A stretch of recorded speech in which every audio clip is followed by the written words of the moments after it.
Hello, नमस्ते, नमस्कार, छोटों को प्यार और बड़ों को प्रणाम।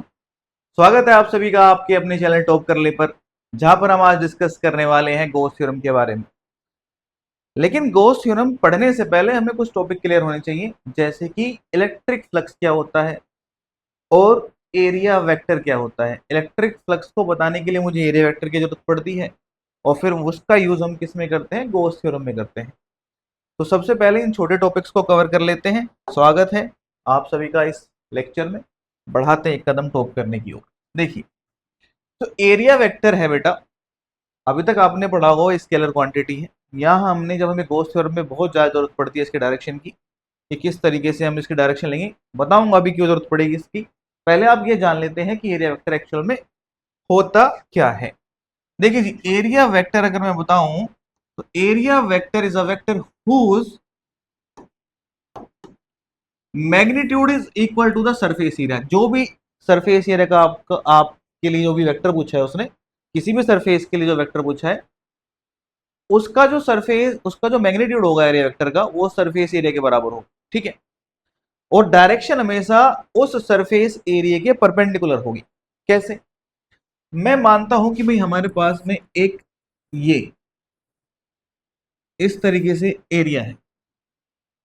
अब इसका कुछ एरिया होगा, वो इसके एरिया का मैग्नीट्यूड हो जाएगा। मैं कह रहा हूं इसका जो एरिया है वो है एस, सरफेस एरिया एस कह दिया मैंने, टोटल सरफेस एरिया एस।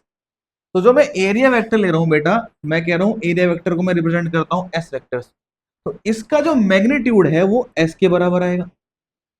अब मुझे एरिया वेक्टर के साथ में क्या चाहिए, मैग्नीट्यूड के साथ में इसकी डायरेक्शन भी चाहिए।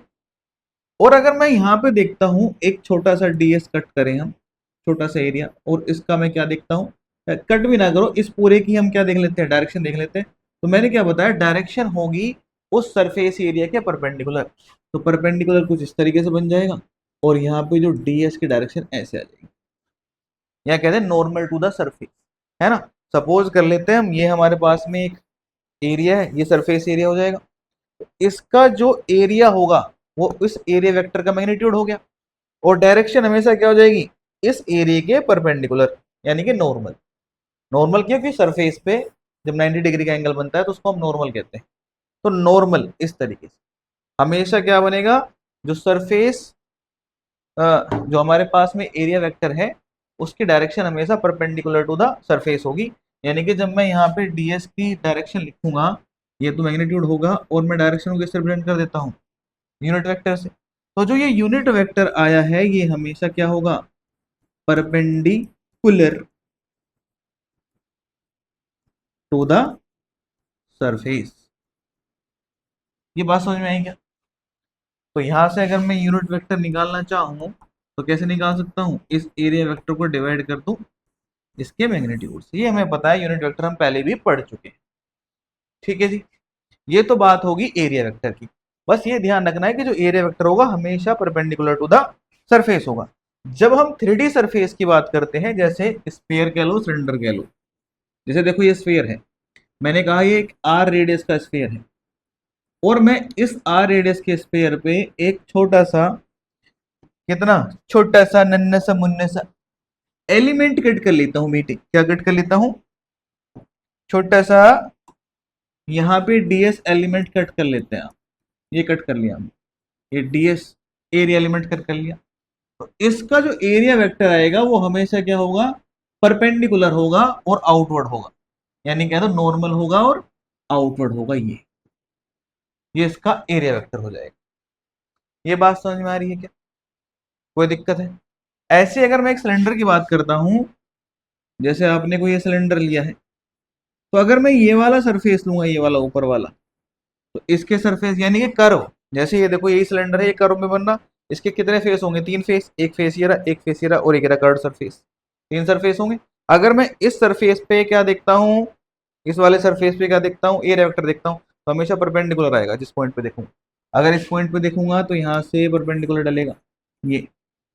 अगर मैं ये वाला एरिया देखता हूँ, ये वाला सरफेस देखता हूँ, तो इसके परपेंडिकुलर डलेगा, तो एरिया वेक्टर ये आ जाएगा। ठीक है जी। इसको मैं S1, इसको S2 कह देता हूँ। और अगर मैं ये वाला सरफेस देखता हूँ, तो इधर को आ जाएगा S3।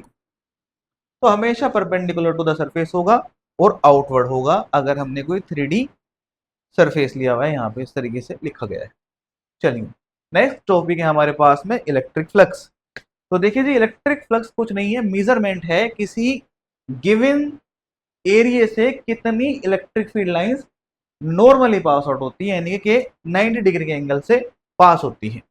जैसे अभी हमने सरफेस लिया था ये वाला, ये एक एरिया लिया हमने, और इससे कितनी perpendicular lines, electric field lines perpendicularly यानी कि नॉर्मली कह दे, ज्यादा एग्जैक्ट वर्ड है, नॉर्मली कितनी पास होगी। ठीक है, कि कितनी इलेक्ट्रिक फील्ड लाइंस जो गिवन एरिया है उससे नॉर्मली पास आउट हो रही है, यानी कि 90 डिग्री का एंगल बना रही है।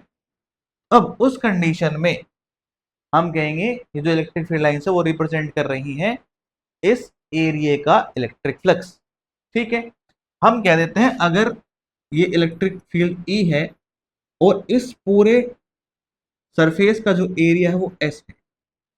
ठीक है, अब यहाँ पे अगर मैं एरिया वेक्टर की डायरेक्शन बना के दिखाऊं आपको, तो सपोज करो एक छोटा सा एरिया कट कर लेता हूं मैं यहाँ से ds, और ds की जो डायरेक्शन है वो आएगी इस तरीके से। यहाँ e और ds के एंगल जो है वो कितना है, 0 है, यानी कि ds और e आपस में पैरेलल होंगे। अब ध्यान से देखो बेटा, अगर मुझे बताना है कितना इलेक्ट्रिक फ्लक्स पास हो रहा है तो मुझे लाइन गिननी पड़ेगी, 1 2 3 4 5, 5 लाइंस पास हो रही है तो 5 क्या हो जाएगा, इलेक्ट्रिक फ्लक्स हो जाएगा। लेकिन क्या आप एक्चुअल में इनको काउंट कर सकते हैं? नहीं कर सकते हैं, क्योंकि जब मैंने properties of electric field lines बताई थी तो वहां पे ये बात बताई थी कि जो इलेक्ट्रिक फील्ड लाइंस है मेरे लाल वो इमेजनरी है, हाइपोथेटिकल हैं, यानी कि काल्पनिक हैं। ठीक है, लेकिन जो वो इलेक्ट्रिक फील्ड रिप्रेजेंट करती है वो रियल होता है। तो मैं इलेक्ट्रिक फील्ड लाइंस को काउंट नहीं कर सकता हूं। तो फिर जब मैं इलेक्ट्रिक फील्ड लाइंस को काउंट ही नहीं कर सकता हूं तो भैया कैसे बताएंगे आप, कैसे हमको कैसे पता चलेगा कि भैया कितना इलेक्ट्रिक फ्लक्स है? तो हमें इतना तो पता है कि इससे ई इलेक्ट्रिक फील्ड पास हो रहा है, एरिया हमारे पास में एस है, तो एस इंटू ई कर दूंगा तो मुझे इलेक्ट्रिक फ्लक्स मिल जाएगा। तो इलेक्ट्रिक फ्लक्स जो फाई ई होगा, अब मैं छोटा सा एरिया ds ले रहा हूं तो इससे छोटा सा ही क्या पास होगा, इलेक्ट्रिक फ्लक्स पास होगा। तो मैं किस किस की मल्टीप्लाई कर दूंगा, ds की और e की, तो e इंटू ds आ जाएगा। ठीक है, अगर सपोज करो पूरा इलेक्ट्रिक फ्लक्स निकालना है तो भैया पूरे एरिया से मल्टीप्लाई कर दो, तो कितना हो जाएगा, फाई ई बराबर आ जाएगा ई एस। सिंपल। लेकिन ये तो एक केस हो गया कि भैया इलेक्ट्रिक फील्ड लाइंस पर कैसे पास हो रही है, नॉर्मली पास हो रही है। लेकिन भैया हमेशा थोड़ी होगी, हमेशा नॉर्मली थोड़ी पास होगी, हो सकता है किसी एंगल बना के पास कर जाएंगे, ये वाला केस भी तो पॉसिबल है। फिर कैसे करोगे? अजी तन से करेंगे, मन से करेंगे, धन से करेंगे, है भैया, है जी। अगर इलेक्ट्रिक फील्ड ऐसे ऐसे पास हो रहे हैं, ठीक है, तब क्या करेंगे आप? तो अब एक देखो, ये इलेक्ट्रिक फील्ड हो गया। अब इलेक्ट्रिक फील्ड नॉर्मली ना पास होके एक एंगल से पास कर रहा है। कैसे एंगल से? सपोज करो मैं यहाँ पे फिर एक ds एलिमेंट कट कर लेता हूँ और इस ds एलिमेंट का एरिया वेक्टर लेता हूँ तो इधर को आएगा, ds का एरिया वेक्टर इधर को आएगा। अब यहाँ पे तो एंगल 0 था, पैरेलल था, लेकिन यहाँ पे देखो ये एंगल थीटा बना रहा है। कौन बना रहा है? इलेक्ट्रिक फील्ड बना रहा है। किससे बना रहा है? एरिया वेक्टर से बना रहा है। लेकिन भैया अगर ये कोई एरिया वेक्टर से थीटा एंगल बना रहा है तो मैं इसके दो कंपोनेंट कर सकता हूँ, एक होता है हॉरिजॉन्टल कंपोनेंट, एक होता है वर्टिकल कंपोनेंट। तो हॉरिजॉन्टल कंपोनेंट ई का हो जाएगा ई कोस थीटा और वर्टिकल कंपोनेंट हो जाएगा ई साइन थीटा। ठीक है, लेकिन आप ध्यान रख दिए साइन थीटा ऐसे पास हो रहा है, इसका तो कोई मतलब नहीं है, हमें तो चाहिए जो परपेंडिकुलरली पास।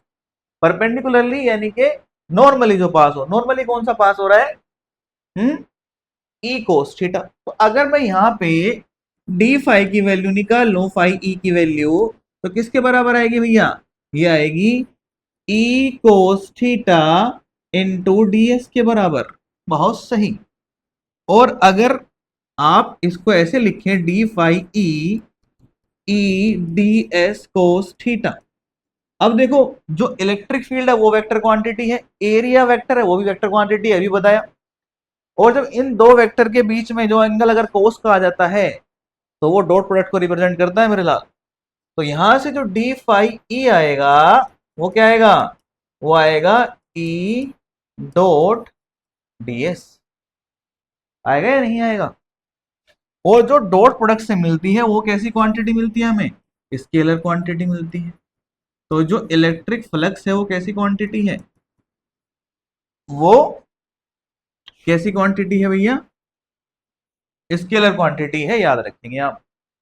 लेकिन अगर मुझे पूरे फील्ड के लिए, पूरे एरिया के लिए क्या निकालना है, इलेक्ट्रिक फ्लक्स निकालना है, तो इसका इंटीग्रेशन करके निकाल सकते हैं। तो ये हो जाएगा फाई ई, और किसका इंटीग्रेशन कर देंगे, इसका। लेकिन ये क्या है, क्लोज्ड सरफेस है भैया। जो हम ये जो सरफेस ले रहे हैं ना, ये जो जिससे इलेक्ट्रिक फील्ड लाइंस पास होंगी, ये हमेशा क्लोज सरफेस होगा।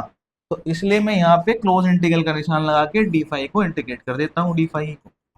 तो यहां से जो मुझे फाई ई मिलेगा वो किसके बराबर मिलेगा, ई डॉट डीएस के बराबर।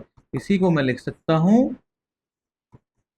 ई डी एस कोस थीटा। तो इतनी सारी कहानी है। ये इलेक्ट्रिक क्या आ गया हमारे पास में भैया, इलेक्ट्रिक फ्लक्स आ गया। बात आ रही समझ में।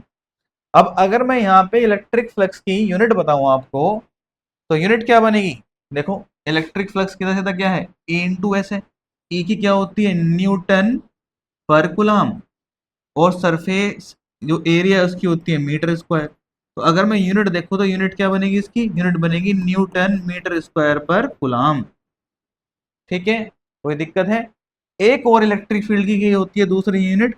अगर मैं सेकंड यूनिट की बात करूं तो इलेक्ट्रिक फील्ड की सेकंड यूनिट क्या होती है, सेकंड यूनिट होती है वोल्ट पर मीटर होती है। और मल्टीप्लाई अगर मैं मीटर स्क्वायर से कर दूंगा तो एक मीटर से मीटर कट जाएगा, और वोल्ट मीटर किसकी आ जाएगी, इलेक्ट्रिक फ्लक्स की यूनिट आ जाएगी। तो ये दो यूनिट होती हैं। तो यूनिट भी बता दिया आपको, एक यूनिट हो सकती है न्यूटन मीटर स्क्वायर पर कूलम, और एक हो सकती है वोल्ट मीटर। ठीक है, और ये कैसी क्वांटिटी है, स्केलर क्वांटिटी है। तो यहाँ पे बिल्कुल इलेक्ट्रिक फ्लक्स आपको क्लियर हो गया होगा किसे कहते हैं। ठीक है जी, चलिए नेक्स्ट टॉपिक है हमारा गॉस थ्योरम। देखो गॉस थ्योरम से क्वेश्चन आते ही आते हैं, क्योंकि गॉस थ्योरम का प्रूफ भी सिलेबस में है, गॉस थ्योरम भी सिलेबस में है। फिर इससे कूलॉम्स लॉ को भी प्रूफ किया जाता है। फिर इसके बाद में इसकी 3 एप्लीकेशन हैं, फिर उन 3 एप्लीकेशन के भी प्रूफ हैं। फिर क्या है, उनके ऊपर न्यूमेरिकल्स हैं, गॉस थ्योरम के ऊपर न्यूमेरिकल्स हैं। तो इसमें से आपको कुछ ना कुछ तो मिल ही जाएगा। तो आप बड़े धैर्य और ध्यान के साथ में इस टॉपिक को पढ़ेंगे। आइए शुरू करते हैं गॉस थ्योरम। क्या है गॉस थ्योरम, गॉस थ्योरम ये बताती है बेटा कि जो total flux through a closed surface है, ठीक है जी, किसी क्लोज सरफेस से कितना कितना फ्लक्स पास होता है ये बताती है। वो होता है 1/ε0 times the net charge enclosed by the close surface. Suppose करो हमारे पास में क्लोज्ड सरफेस है ये, और इसमें क्यू चार्ज रखा गया है। तो इस क्लोज्ड सरफेस से निकलने वाला क्या भैया, इलेक्ट्रिक फ्लक्स, जो इलेक्ट्रिक फ्लक्स होगा फाई ई, वो किसके बराबर होगा, क्यू अपॉन एप्सिलॉन नॉट के बराबर होगा। ठीक है जी, ये बताता है कौन, गॉस थ्योरम। ठीक है जी। अब चार्ज कितना, जितना चार्ज नेट होना, कि भैया नेट कितना चार्ज है इस क्लोज्ड किसमें, सरफेस के अंदर, नेट चार्ज। ठीक है जी, नेट चार्ज देखेंगे। ठीक, अब सपोज करो यहाँ पे ये प्लस का 2 गुलाम, ये कितना है, गुलाम है। ऐसे सपोज करो इसकी वैल्यू कितनी है, क्यू, और मैं एक और चार्ज रख देता हूं यहाँ पे 2Q, दोनों ही प्लस के हैं। तो अब जो नेट इलेक्ट्रिक फ्लक्स पास होगा वो किसके बराबर हो जाएगा, वो हो जाएगा phi E equal to Q plus 2Q upon epsilon naught, यानी कि 3Q अपॉन एप्सिलॉन नोट। ये बात समझ में आई क्या। सपोज करो मैं एक चार्ज यहाँ पे रख देता हूँ 5 कूलम। अब ये जो 5 कूलम का चार्ज है ये बेटा इस क्लोज्ड सरफेस से बाहर है, तो इससे कोई भी फर्क नहीं पड़ेगा इसके इलेक्ट्रिक फ्लक्स पे। ठीक है, ये हम पढ़ेंगे, क्योंकि देखो अगर इससे इलेक्ट्रिक फील्ड लाइंस ऐसे निकलेंगी, निकलेंगी। तो जितनी इलेक्ट्रिक फील्ड इसमें एंटर करेगा उतना ही क्या कर देगा, एग्जिस्ट करेगा, एग्जिट करेगा ना। जितना एंटर कर रहा है उतना ही एग्जिस्ट कर रहा है, सॉरी एग्जिट कर रहा है, उतना ही एग्जिट कर रहा है। तो एंटर इक्वल टू एग्जिट हो जाता है, तो तब ये इलेक्ट्रिक फील्ड लाइंस कोई भी फर्क नहीं डालती है। ये देखेंगे हम जब हम बताएंगे कि भैया इनकमिंग फ्लक्स को नेगेटिव लिया जाता है और आउटगोइंग फ्लक्स को पॉजिटिव लिया जाता है। जैसे यहाँ पे जो इनकमिंग फ्लक्स है वो पॉजिटिव हो जाएगा, और जो आउट सॉरी ये इनकमिंग फ्लक्स नेगेटिव हो जाएगा और जो आउटगोइंग फ्लक्स है वो पॉजिटिव हो जाएगा। इसलिए इसका नेट इफेक्ट, जो 5Q का नेट इफेक्ट है वो कितना हो जाएगा, 0। तो इलेक्ट्रिक फ्लक्स पे कोई फर्क नहीं पड़ेगा अगर चार्ज आप इस क्लोज सरफेस से बाहर रखते हैं। इसी क्लोज्ड सरफेस को, जो हमने क्लोज्ड सरफेस लिया है, इसी क्लोज्ड सरफेस को हम कहते हैं गॉसियन सरफेस। क्या कहते हैं भैया, गॉसियन सरफेस। तो मैं क्या लिख सकता हूं भाई, जो फाई ई है वो फाई ई की वैल्यू क्या आ सकती है, फाई ई की मैंने अभी एक वैल्यू लिखी थी है ई डॉट डी एस, इसी को मैंने लिखा था ई डी एस कोस थीटा, और ये किसके बराबर है, क्यू एनक्लोज्ड, एनक्लोज लिख लो, अपॉन एप्सिलॉन नॉट के बराबर। तो यहां से मुझे गॉस थ्योरम का एक मैथमेटिकली फॉर्मूला मिल जाता है जो हम जगह जगह पे यूज करेंगे। ये बात समझ में आई क्या? देखो सिर्फ वो चार्ज देखना है जो हमारे गॉसियन सरफेस के अंदर है, बाहर दुनिया में क्या चल रहा है, मरते हो मरो, जीते हो जियो, कोई फर्क नहीं पड़ने का। बात आएगा समझ में? ठीक है, चलिए अब ये गॉसियन सरफेस की बात कर लेते हैं कि भैया गॉसियन सरफेस क्या होता है। ये हाइपोथेटिकल सरफेस है, अपने हिसाब से आप बना सकते हैं।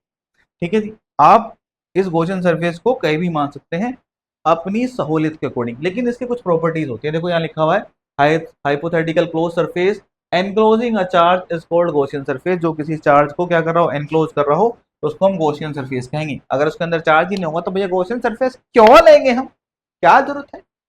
अब इसके कुछ प्रॉपर्टीज हैं, इस it must be a close surface. Simple सी बात है, हाइपोथेटिकल एक तो इमेजिनरी है, दूसरा यहाँ पे क्लोज लिखा है, तो ये क्लोज तो होना ही होना चाहिए भैया। ठीक है, it must match the symmetry of the charge, ये बात है देखो समझने वाली, सिमेट्री ऑफ द चार्ज से मैच करना चाहिए। जैसे मैं ये प्लस क्यू लेता हूं, अब प्लस क्यू की वजह से मुझे पता है जो इलेक्ट्रिक फील्ड बनता है वो रेडियली आउटवर्ड बनता है, ये हम पढ़ चुके हैं। और जब ये रेडियली आउटवर्ड बन रहा है तो मुझे इसको कवर करना है, तो किस तरीके का, किस तरीके का गॉसियन सरफेस लेना पड़ेगा, स्फेरिकल गॉसियन सरफेस लेना पड़ेगा इस। तो ये क्या हो जाएगा, स्फेरिकल गॉसियन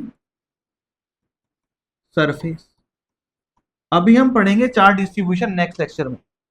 चार्ज डिस्ट्रीब्यूशन क्या होता है कि सपोज करो एक वायर है और इस पे पॉजिटिव चार्ज क्या है, डिस्ट्रीब्यूटेड है इस पूरे वायर पे। अब अगर इसके लिए मैं गॉसियन सरफेस लूं तो क्या क्या ले सकता हूं, ये स्फेरिकल ले सकता हूं, बिल्कुल नहीं ले सकता हूं, क्योंकि भैया देखो इलेक्ट्रिक फील्ड यहाँ ऐसे जाएगा, तो इलेक्ट्रिक फील्ड हमेशा, अब यहां से देखो क्या होगा, इसकी सिमेट्री नहीं मिल पाएगी हम।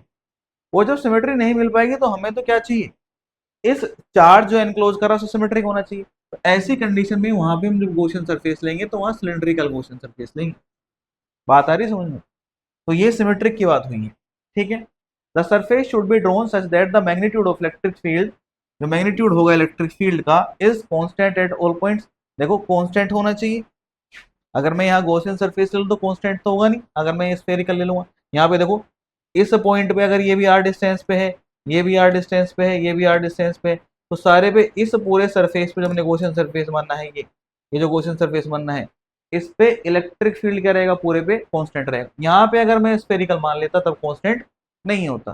तो भैया इस तरीके से मानो कि जो इलेक्ट्रिक फील्ड हो वो हर एक पॉइंट पे कांस्टेंट रहे, ताकि हमारे लिए इजी हो जाए। जब हम एप्लीकेशन पढ़ेंगे ना तो किस तरीके से ये चीज इजी बनाती है कैलकुलेशन को, वहां पे देखेंगे हम।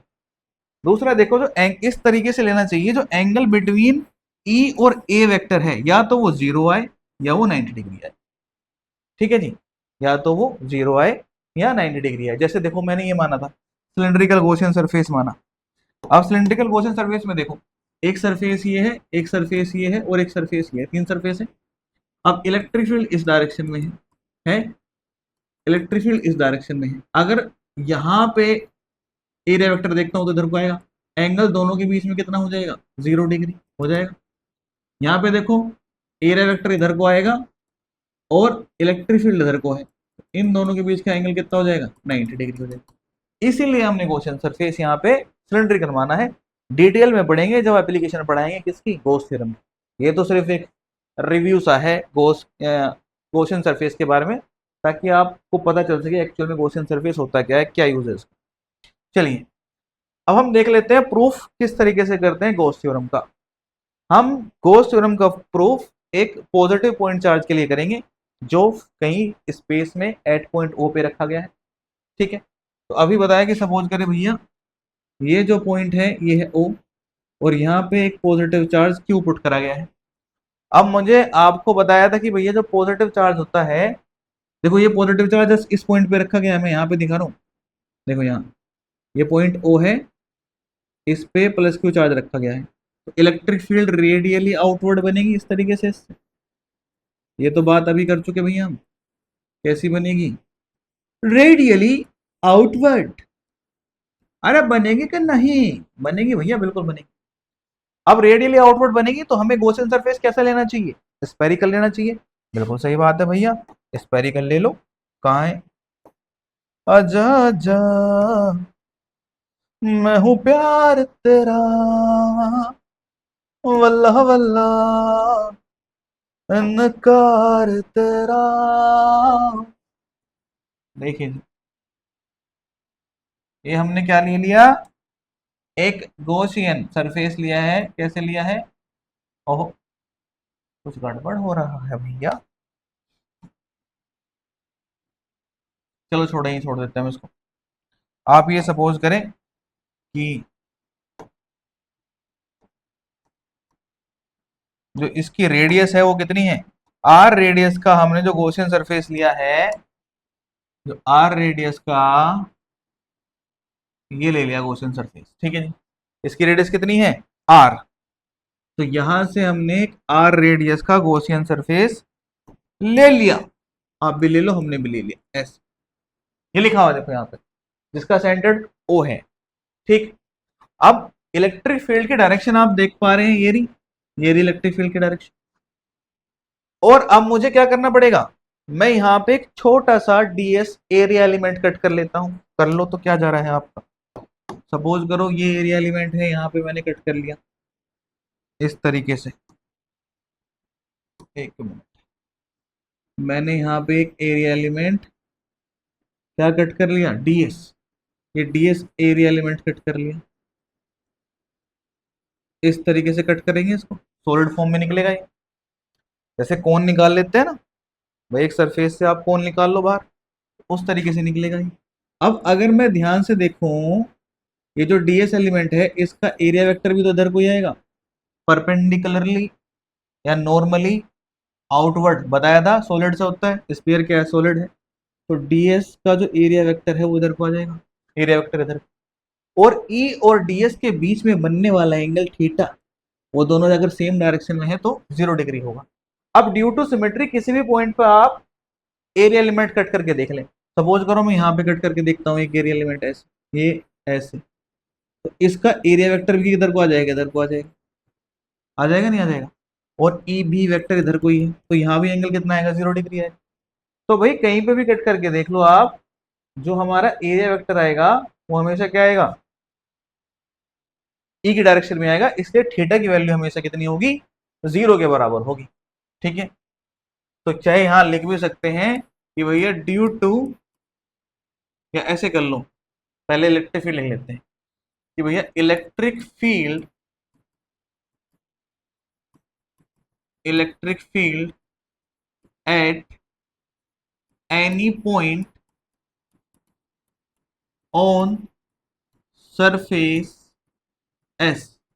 अगर इस सरफेस पे कोई भी पॉइंट ले लें तो इलेक्ट्रिक फील्ड कितना आएगा, इस पॉइंट चार्ज की वजह से फॉर्मूला होता है E equal to 1/4πε0 Q upon R square. यही होगा, यही होगा नहीं होगा भैया, कहीं भी किसी पॉइंट पे भी, इस पॉइंट पे देख लो तो भी आर डिस्टेंस है, यहाँ पे देखो तो भी आर डिस्टेंस, यहाँ पे देखो तो भी आर डिस्टेंस है, उस पूरे सरफेस पे मैं कहीं पे भी क्या ले लूं, है जी, कहीं पे भी पॉइंट ले लूं, उस पॉइंट पे इस क्यू पॉइंट चार्ज की वजह से जो इलेक्ट्रिक फील्ड बनेगा वो तो नहीं आएगा।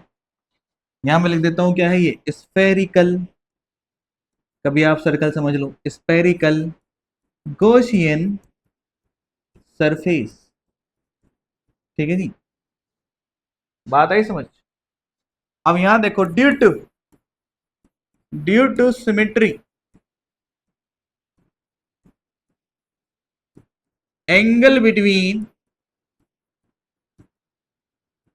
किसके, ई एंड एस वेक्टर या डीएस वेक्टर ले लो, DS vector is 0 degree at each point on surface S. तो अगर मैं इलेक्ट्रिक फ्लक्स निकाल लूंगा कि भैया शो ओहो electric flux due to DS,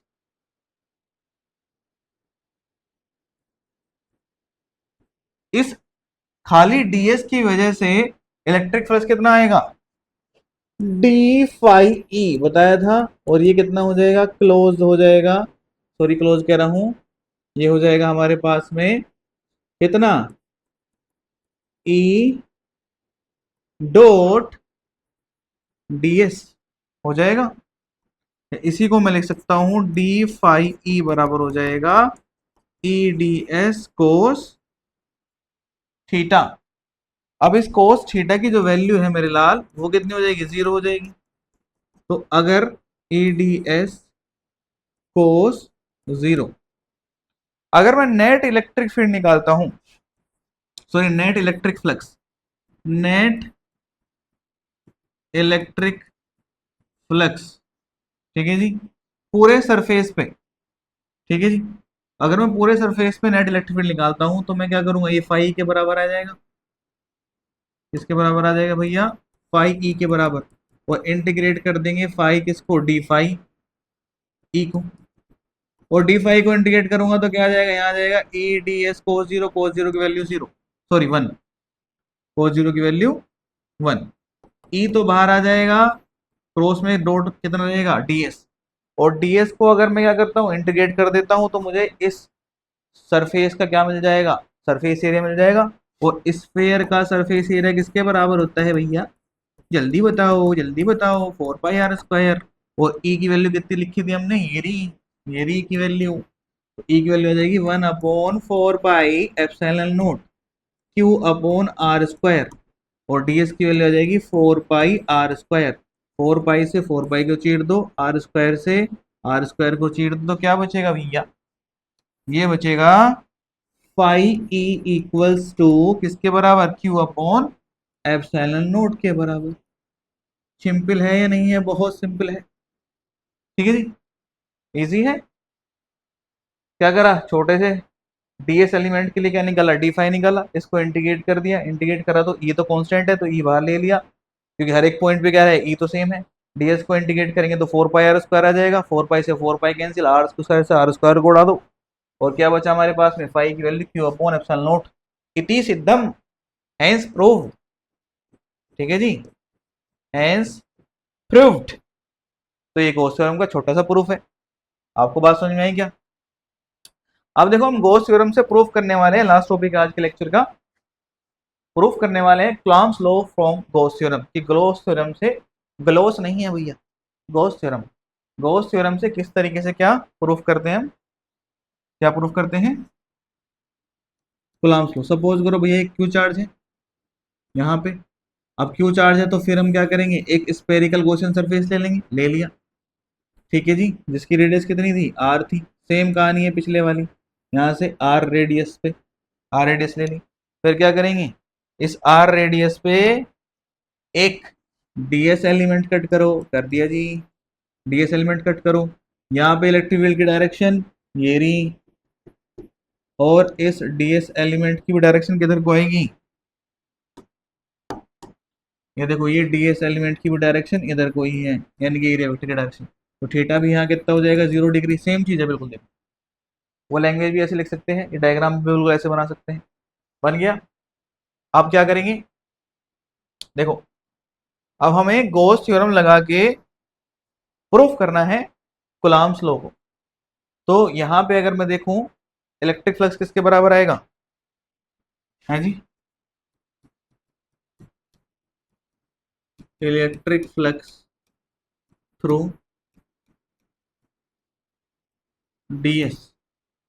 तो यहां से जो डी फाई ई है वो किसके बराबर हो जाएगा, सिमिलरली जैसे हमने निकाला था, किसके बराबर, ई डॉट ds। और ई डॉट ds किसके बराबर आ जाएगा, ई ds कोस 0 के बराबर आ जाएगा। और डी फाई की वैल्यू निकाल लूंगा, सॉरी फाई की वैल्यू निकाल लूंगा पूरी, फाई फाई ई की वैल्यू निकाल लूंगा, तो इंडिकेट कर दूंगा इसको, तो हो जाएगा ई ds। और फाई ई की वैल्यू आ जाएगी ई ds। और ds को इंडिकेट करेंगे तो क्या आया था भैया, ये आया था 4 पाई r² आया था। ये तो ई की वैल्यू हो गई, पाई की वैल्यू। अब देखो, अब लगाएंगे यहाँ पे गॉस थ्योरम। क्या लगाएंगे, Gauss theorem by Gauss's theorem. Gauss's theorem क्या कहती है, ये जो हमारा फाई होता है वो होता है क्यू अपॉन एप्सिलॉन नोट के बराबर, यही होता है। पाई की वैल्यू कितनी आई है, ई इंटू 4 पाई r²। और यहाँ से क्यू अपॉन एप्सिलॉन नोट। ठीक है जी। अगर मैं यहाँ से ई की वैल्यू निकाल लूँ तो ये हो जाएगा 1/4 pi epsilon naught Q upon r²। ये क्या होता है, ये होता है electric field due to the point charge. और अगर ये इलेक्ट्रिक फील्ड कहाँ पे आ रहा है, r डिस्टेंस पे इतना इलेक्ट्रिक फील्ड आ रहा है। और अगर मैं इस, जो मैंने क्या लिया है, ये s लिया है, s क्या है, स्फेरिकल गॉसियन सरफेस जो लिया है, स्फेरिकल गॉसियन सरफेस जो लिया है बेटे, अगर मैं इस पूरे सरफेस पे कहीं भी क्या ले लेता हूँ, एक क्यू नोट चार्ज ले लेता हूँ, तो इस पे लगने वाला फोर्स क्या हो जाएगा, क्यू नोट इंटू ई हो जाएगा। पढ़ा है ना, एफ बराबर क्या होता है, एफ बराबर होता है क्यू इंटू ई। तो if we take a test charge Q naught on the surface S, then force experienced by it किसके बराबर आएगा, एफ बराबर क्यू नोट इंटू ई। और एफ बराबर किसकी वैल्यू आ जाएगी, आ जाएगी 1/4 pi epsilon naught Q Q naught upon r²। ये आएगा अगर मैं ई की वैल्यू पुट कर दूंगा। और यही क्या है, यही है हमारा कूलम्ब्स लॉ। तो दिस इज कूलम्ब्स क्या है, लॉ है। तो इस तरीके से सिंपली वहां पे जो हम प्रूफ कर रहे हैं गॉस थ्योरम, उसमें इतना सेम है बिल्कुल। बस आपको क्या करना है, वहां हम गॉस थ्योरम प्रूफ कर देते हैं, देखो इतना तो बिल्कुल सेम है, ये रहा, इतना तो बिल्कुल सेम आ रहा है। वहां पे बस हम इलेक्ट्रिक फील्ड की वैल्यू रख देते हैं, यहाँ से इलेक्ट्रिक फील्ड की वैल्यू निकालते हैं और फाई की जगह क्यू अपॉन एप्सिलॉन नोट रख देते हैं। यहाँ तक सेम है, फिर यहाँ से थोड़ा सा चेंज है। प्रूफ हो गया गॉस थ्योरम, और उसके बाद में प्रूफ हो गया क्या, Coulomb's law from the Gauss theorem. बात आ रही है समझ में। तो दोनों डेरिवेशन साथ कर लेंगे, बहुत ईजी है, ज़्यादा चक्कर वाली बात नहीं है। होप है आपको ये समझ में आया होगा। तो क्या करना है आपको पता ही है, लाइक शेयर एंड सब्सक्राइब।